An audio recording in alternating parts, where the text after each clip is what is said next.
The Black 14 by Cruz Sorensen and Liam Weishart. The Black 14 story is a powerful testament to courage, resilience, and the enduring fight for justice. In 1969, 14 black student athletes from the University of Wyoming football team took a stand against racial discrimination. These young men, whose team had a winning record and was nationally ranked, were unfairly dismissed for simply asking to wear black armbands in a peaceful protest during an upcoming game.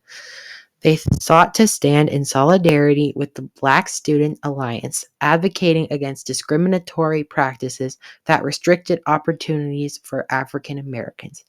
Their dismissal sent shockwaves nationwide, sparking a debate over civil rights in sports and igniting conversations about racial justice that are still relevant today. Their bravery led to a lasting change. Within a year, BYU added its first black player, and 9 years later, the policy they protested was overturned.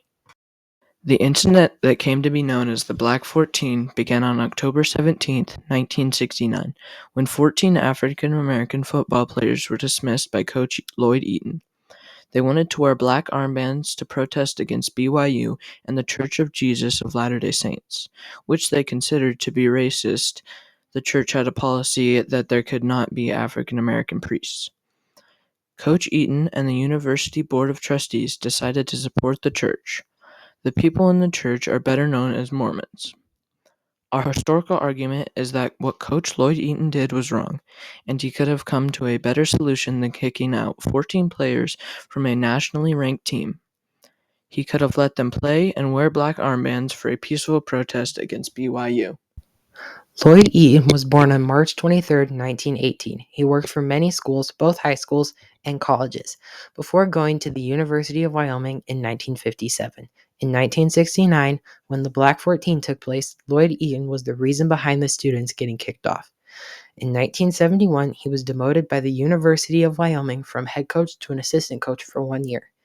After he was done coaching, he served as the Western Regional Director for the Bears, Lions, Eagles, and Steelers talent organization, Blesto, the player rating service of the NFL, before retiring in the mid-1980s. He later died on March 14, 2007. The players who Coach Eaton kicked off the University of Wyoming football team, the Cowboys, were Jerry Berry, Tony Gibson, John Griffin, Lionel Grimes, Mel Hamilton, Ron Hill, Willie Hysaw, Jim Isaac, Earl Lee, Don Meadows, Tony McGee, Ivy Moore, Joe Williams, and Ted Williams. On October 17, 1969, 14 black student athletes at the University of Wyoming approached their football coach with a difficult subject. They wanted to meet and discuss the possibility of nonviolent protests, like wearing black armbands during an upcoming game against Brigham Young University. They wanted to express their thoughts on the stated racist policies and beliefs of the Mormon Church. Their coach, Lloyd Eaton, fired them on the spot. According to witness, the coach ushered the group into the field house stands and told them that he would save them a lot of time because they were all off the team for violating the rules. Eaton then told them to go back on Negro relief or to traditional black colleges like Grambling or Morgan State, and repeatedly told them to shut up when they tried to state their side.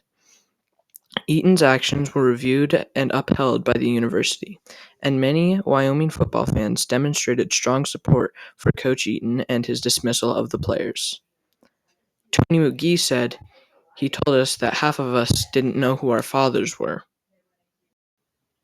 After the players were kicked off the team, it sparked national outrage, leading to protests, demonstrations, and a prolonged legal battle. It had extensive media coverage from major news networks and outlets, which sparked even more outrage. It also brought on talk about discrimination in college sports and the civil rights of the players. On the Wednesday after the game, Lloyd Eaton and William Carlson appeared at an on-campus news conference to announce that the coach's rule prohibiting student-athletes from participating in demonstration was being amended to apply only while on the field. When Eaton was asked if the dismissal of the 14 would have happened if the now modified rule had been in effect the previous week, he left the press conference. The Associated Press reported the next day. The UW student newspaper, The Branding Iron, published an editorial advocating reinstatement of the players because the no demonstrating rule had now been withdrawn. English professor Ken Craven stated at the October 19th faculty meeting that he would resign if the players were not reinstated.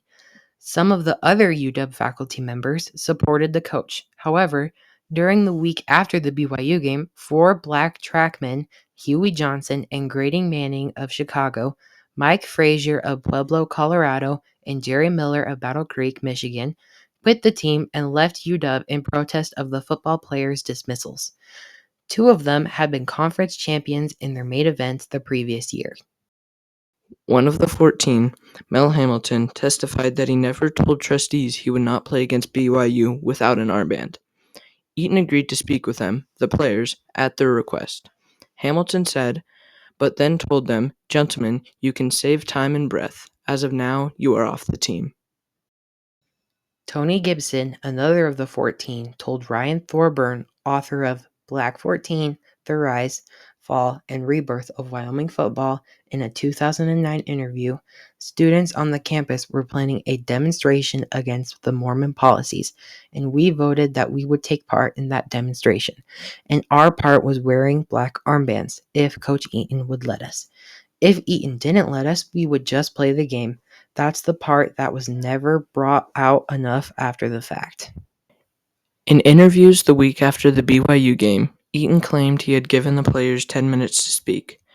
But in interviews in National Magazine the following November, Joe Williams denied it. "Like hell he gave us 10 minutes, Williams told Sports Illustrated. "He came in, sneered at us, and yelled that we were off the squad." In Jet, Williams was similarly quoted saying Eaton booted the players before we had a chance to talk. In an interview reported in the Laramie Boomerang on Sunday, October 19th, Joe Williams stated, "We just wanted to discuss this in an intelligent manner.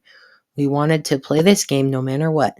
We hadn't even decided to ask permission to wear armbands during the game. If only he had listened." Player Jerry Berry said he joined the group not because of Mormons' beliefs and policies, but because he had heard that Wyoming's black players had been mistreated at Provo the previous season. "We wanted to play BYU in the worst kind of way," he said, and he saw the visit to Eaton as a starting point for negotiations. But Eaton, Berry said, opened his statements by saying us, "Were it not for him, we would all be on Negro relief." The Black 14 case, which started on October 17, 1969, drug on in court and finally ended on October 31, 1971. The U.S. Court of Appeals, 10th Circuit, on 2 separate occasions upheld the actions of Eaton, UW, and the UW Board of Trustees. The plaintiffs, the Black 14, did not appeal the decision to the U.S. Supreme Court.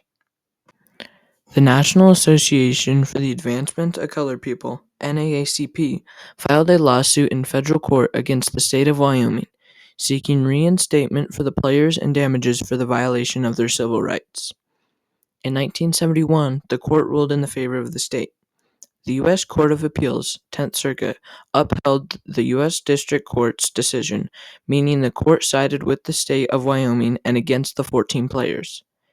In 1978, BYU ended up changing their policy for African Americans in priesthood ordination.